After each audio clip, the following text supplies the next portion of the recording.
Lumikha po ng kasaysayan ng isang estudyanteng Aita nang siya maging kauna-unahan sa kanilang tribo na nagtapos sa Universidad ng Pilipinas.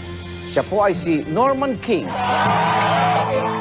Madalas, nakatoga ang mga nagmamarcha sa graduation.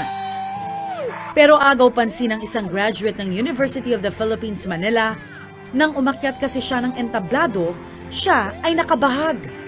Siya si Norman King, isang proud Aita. Panganay sa 7 magkakapatid si Norman.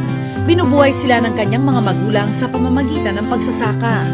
Saan ba pinanganak, lumaki si Norman talaga? Ang tatay ko po ay si P. Marcos. P. Paking. Pacifico. Edralin Marcos.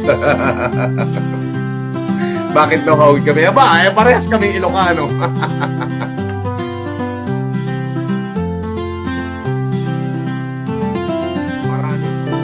Mula man sa simpleng pamilya si Norman, matayog naman ang kanyang pangarap.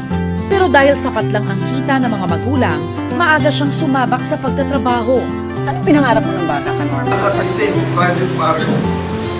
Ang hindi ko lang talaga ma-deny, sir, kasi yung Norman Mamusin, hanggang grade 5 ako gamit ko po yun eh. Gamit ko talaga, kaya hindi ko ma-deny. Talagang lumaki ako, tatay ko si Gilbert Mamusin. Pero nung 17 na ako, nanay ko naman na nagpalit ng pangalan ko, hindi naman ako. Habang nag-aaral maging computer technician, sumasideline si Norman bilang isang delivery boy. Ano yung mga naituro ng pagsabak sa Maynila? Hindi ko makuha maghilamos at magsuklay. I don't even have time to brush my teeth.